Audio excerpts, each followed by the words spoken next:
All right, welcome. If you're new to the channel, my name is Elliot and you're watching Rickety Ski Reviews. Today, we're going back through the Half-Life channel and looking at the 100mm, I guess, one ski quiver, like whatever you want to call that, but we're going back through the video and we're going to keep going through the reviews just to kind of get a gauge for it. As always, I'm not here to just roast these guys, I'm just here to call out baloney. Last time they were talking about the Atomic Bent 100, which I kind of famously don't like, but let's go on to the next ski. Maybe they've got something better to say, and you know, like, we'll keep kind of an open mind. Next one will be the Salomon QST 98. The Salomon QST was my ski of the year pick for last year just because it's so good at like holding you in a clean turn, and then also really good at flotation in the powder. Really nice turns edge to edge when you're in the trees, so let's see what they think. The one thing I will say from my last video is I looked into Half-Life to see them skiing and I could not find video. That's one thing I really appreciate about Ski Essentials. You can always see them skiing on the ski they're talking about. But with Half-Life, I couldn't really find that. All I found was a lot of like hydrofoil footage. It seems like maybe that's their primary thing. They're really into hydrofoils and maybe sell the skis as well. Kind of hard to tell. I didn't get like a great feeling from the Atomic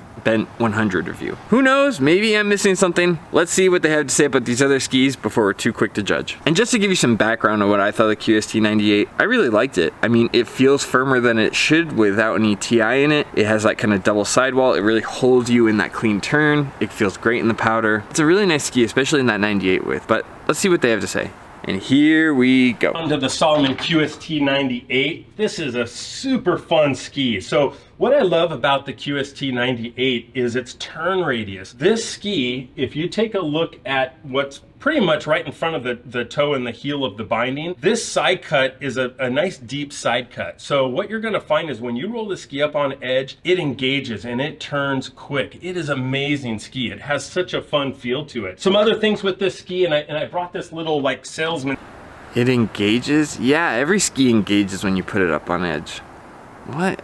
I mean, he's kind of right, but he's saying it in a really weird way. It feels really good at the apex of the turn, like it sits you in a really sweet spot. But every single ski, when you get it up on edge, is gonna engage. That's where the edges are. What?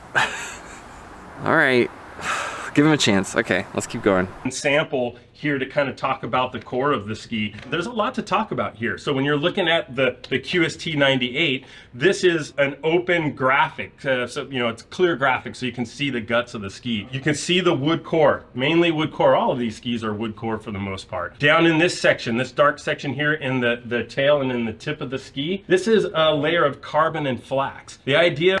Can I just say that I would love a clear top sheet? Like, you know, remember the old Game Boys or the old Nintendo 64 controllers that were clear? Let's bring that to skiing. This looks so cool. If this was just it, I would buy that totally. Yeah, what you're also seeing too, that wood, you see that kind of pitchfork looking shape?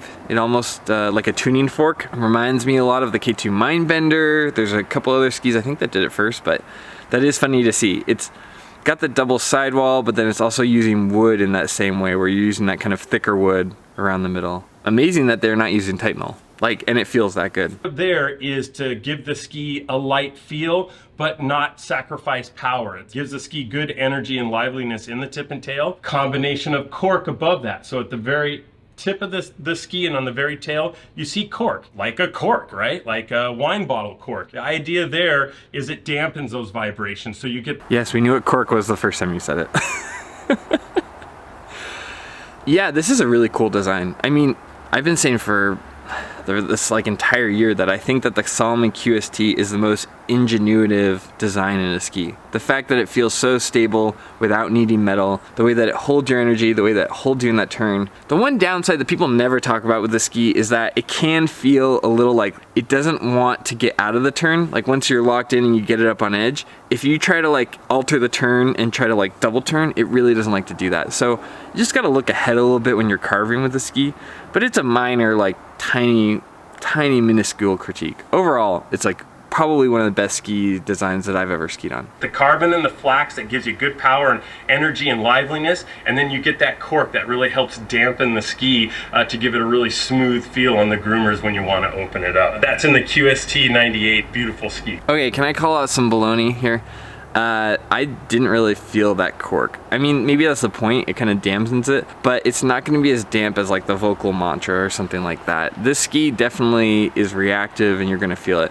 I think the cork is meant to like keep off vibrations from when you kind of hit those hard spots. You don't want it to reverberate throughout the ski, so it helps dampen that. But I think when you throw around a lot of these buzzwords, you're kind of misleading people. The Vocal M6 Mantra is a really damp ski. It's a really heavy kind of crud cutter ski. The Salomon is a little bit more like flotacious and easy turn initiation. It really isn't that damp. What I would guess is that the cork is trying to kind of counteract or make up for that lack of metal with a different design. But don't go into it thinking like, oh, well, I can just send this on ice and it's just gonna hold steady for me. It'll carve, but it's not gonna do the same kind of caliber dampening as a Vocal Mantra or something similar to that. Overall, I give this like a half a thumbs up. I don't know, I'm not sure what to give this first score. This is pretty typical if you walked into a ski shop and you had some ski shop guy telling you about the ski and he'd never skied on it. It's kind of the same caliber that you're getting from this. These people seem nice. I have no like ill will towards them personally, but he's throwing around a lot of buzzwords that he's kind of heard from the manufacturer. And this seems just like a marketing video for getting you in the shop.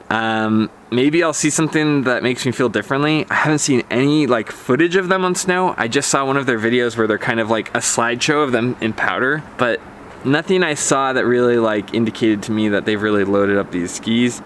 A lot of the things they're saying sound like they came directly from Salomon.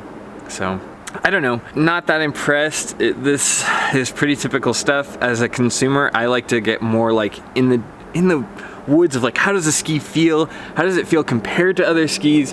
This is a very surface level kind of sales pitch. And not that they did a bad job, like this is perfectly on par with any other kind of sales pitch you would get, but it really lacks a lot of depth about the ski. And if you're looking at these skis, they're great. I mean, they are kind of my top pick for skiing in the woods because they're so easy to get from edge to edge and make quick little turns, because they have so much flotation with that kind of rocker design, and because they're so light without having that TI, they really do well in the powder. They have a lot of buoyancy.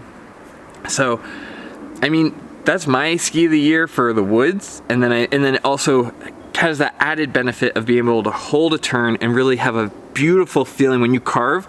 It kind of locks you into the turn with that kind of, you know, that bulge in the middle. It kind of just holds you really in the sweet spot in your turn, and it feels great. If I was going for like a carving primary, I'd probably go with the Atomic Maverick. I like that in the all mountain category a little bit better. But I think when you're looking in the trees, if that's your priority, the Salomon QST does it the best. That's just my opinion, but there, at least that can kind of give you more context on the ski. So I hope that helped. As always, thank you for watching. I really appreciate it. If you like this content, please consider liking and subscribing. It helps my channel out a lot. But other than that, just thank you for watching. I really appreciate it. And as always, I'll see you in the next one. See ya.